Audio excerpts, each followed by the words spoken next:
இது நம்ம கிச்சன். நம்ம கிச்சன்ல நம்ம இன்னைக்கு என்ன பண்ண போறோம் அப்படின்னா, எல்லா வெஜிடபிள்ஸும் போட்டு ஒரு சாம்பார் சாதம் குயிக்கா பண்ண போறோம். இப்போ இதுல தேவையான அளவுக்கு நான் நல்லெண்ணெய் விட்டுருக்கேன். இதுக்கு நல்லெண்ணெய் தான் நல்லா இருக்கும். நல்லெண்ணெய் நல்லா தாராளமாக இந்த மாதிரி விட்டுக்கோங்க. எண்ணெய் காஞ்சி விட்டு இப்போ நான் கடுகு போடுறேன். கடுகு, வெந்தயம், மிளகா வத்தல், 2 கருவேப்பிலை இதெல்லாம் போட்டாச்சு. கடுகு பொரிஞ்சு விட்டு இப்போ நம்ம ஒவ்வொரு காயாக போடுறேன். நான் சாம்பார் வெங்காயம் எடுத்து வச்சுருக்கேன். சாம்பார் வெங்காயம் போடுறேன். சாம்பார் வெங்காயம் பாதி வதங்கினா போடு. இப்போ அதுக்கு தேவையான உப்பு,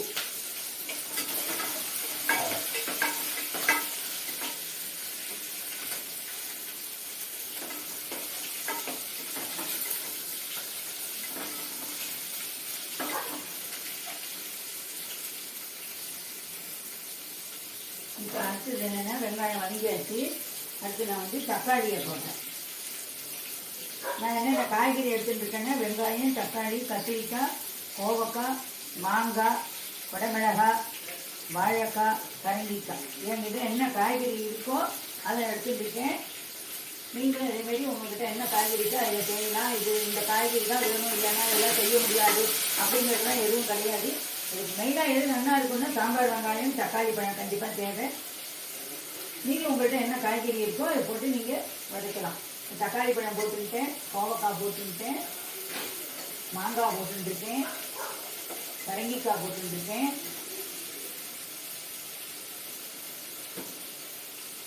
வாழைக்காய் போட்டுருக்கேன், குடமிளகாய், கத்திரிக்காய், அப்புறம் ஒரு உருளைக்கிழங்கை நான் நறுக்கி கட் பண்ணி அலம்பி வச்சுருக்கேன். இப்போ அதையும் நம்ம வச்சுக்கலாம்.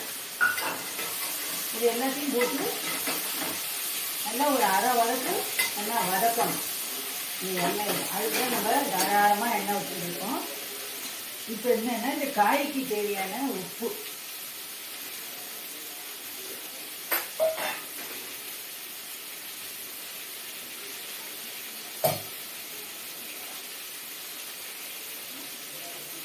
இப்போ இந்த காய்கறிக்கு இருக்காங்க நமக்கு இந்த டிஷ்ஷுக்கு தேவையான மஞ்சள் பொடியை இப்போ போட்டுடலாம். இது ஒரு அரை ஸ்பூன் தனி மிளகாத்தூள் போடணும்.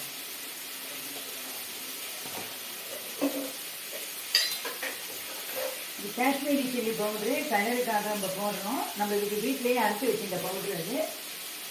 இதையும் போட்டாச்சு. இதெல்லாம் போட்டதுக்கப்புறம் நம்ம வீட்டில் அரைச்ச சாம்பார் பொடி, நமக்கு எவ்வளோ தேவைப்படுதோ அதை போடும். நான் ஒரு 1.5 ஸ்பூன் போட்டிருக்கேன். 1.5 டேபிள் ஸ்பூன் அளவுக்கு நான் போட்டுருக்கேன்.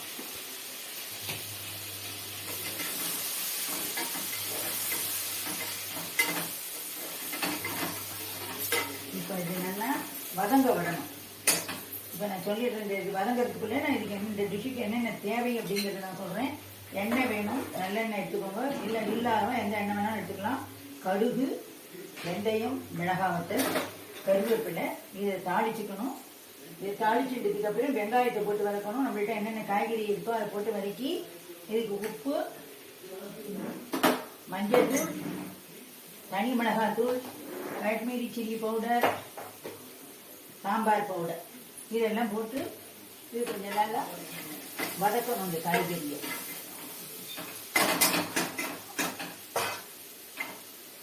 இந்த வேணும் இந்த அளவுக்கு இப்படி நம்ம வதங்கணும். இப்போ இது வதங்கினதுக்கு அப்புறம்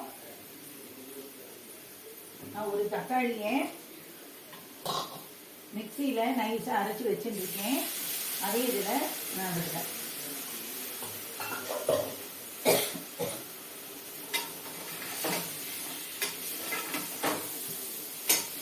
இப்போ இதுக்கு தேவையான புளிக்கரைசல்,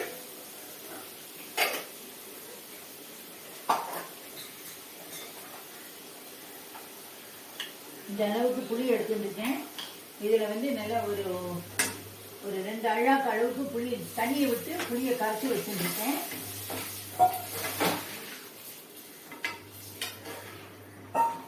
இப்போ இதை வச்சாச்சு.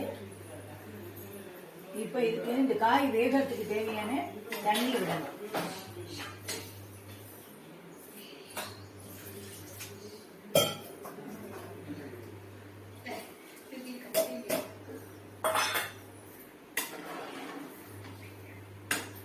நமக்கு இது குயிக்கா ஆகணும் அப்படின்னாக்க இப்போ நல்லெண்ணெய் அடுப்பில் பெருசாக வச்சாச்சு. இது வெந்துட்டு இருக்கு. இது வெந்ததுக்கு அப்புறம் பார்ப்போம்.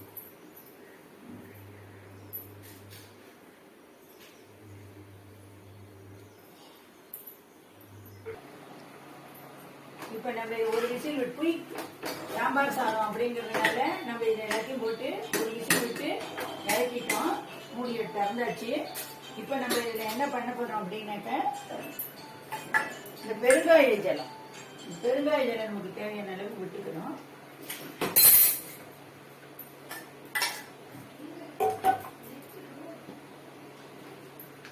இது வந்து நம்ம பொடி அரைச்சி வச்சிருக்கோம். இந்த பிசிபேலாபாத் பொடி.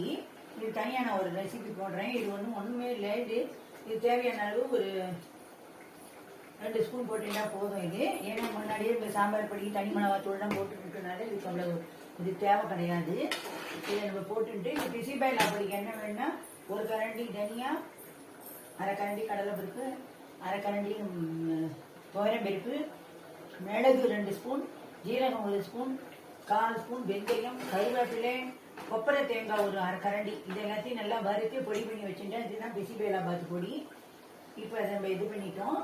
இப்போ நம்ம என்ன பண்ணுறோம் அப்படின்னாக்க இதில் வந்து நீங்கள் எந்த கப்பில் எடுத்துக்கிறீங்களோ எதில் எடுத்துக்கிறீங்களோ அதில் நான் இந்த கப்பில் எடுத்துருக்கேன். இதில் 1 கப்பு ரைஸ் எடுத்துருக்கேன். இது பருப்பு மட்டும் கூட போடணும். இதில் 1 கப்பு பருப்பும் அரை கப்பு பயத்தம் பருப்பும் எடுத்துருக்கேன். மொத்தம் இது 2.5 கப்பு நான் எடுத்துருக்கேன். அரிசி 1 கப்பு தான் எடுத்துருக்கேன். இதுக்கு 2 பங்கு ஜலம் விட்டு இதை நல்லா உப்பு மஞ்சள் பொடியை போட்டு நான் குழைய வேக வச்சு வச்சுருக்கேன். இப்போ இதை தூக்கி இதில் கொட்டி நான் கிளற போகிறேன். இந்த பாருங்க இப்படி இதை எடுத்து வச்சுட்டு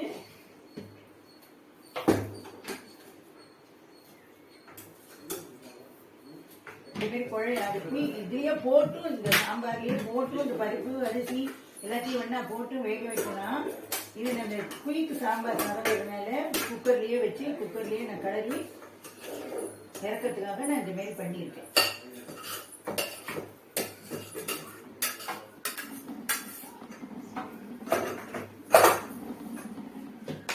நான் வந்து இதுக்கு கொஞ்சோண்டு இதில் என்னென்னா வெந்நீர் வச்சுருக்கேன்.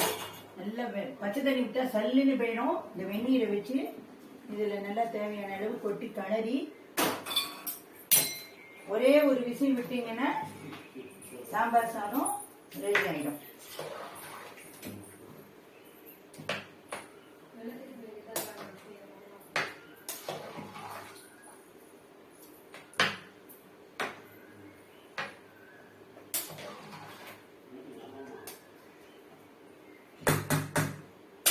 இப்போ இது நம்ம வந்து இது வெயிட் போட்டு ஒரே ஒரு விசில் நம்ம விட்டுடுவோம். இதை பாருங்க.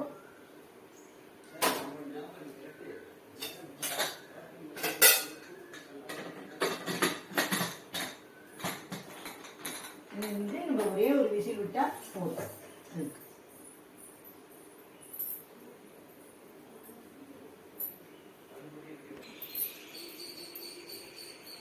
இப்போ இது 2 விசில் வந்துடுச்சு. ஓசை அடங்கிட்டு நம்ம இதை எடுத்துடலாம். விசில் வந்து விசில் சவுண்ட் அடங்காமல் யாரும் எடுக்காதீங்க. இப்போ இது பார்க்கறதுக்கே ரொம்ப நல்லா வந்துருக்கு. இப்போ இதை ஒரு கிளறிட்டு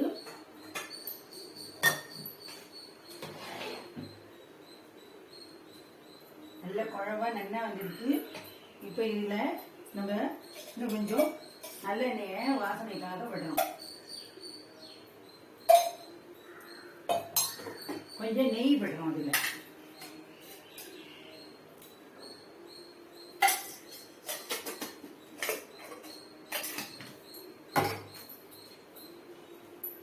அதுதான் நெய் எடுத்து நீங்களும் இந்தமாரி பண்ணி பாருங்க. இதேமாரி எல்லாரும் பெரியவாள்லேருந்து சின்னவா வரைக்கும் எல்லாரும் கேட்டு வாங்கி சாப்பிடுவோம். இப்போ நான் சர்விங் டிஷ்ஷுக்கு இதை மாற்றினேன்.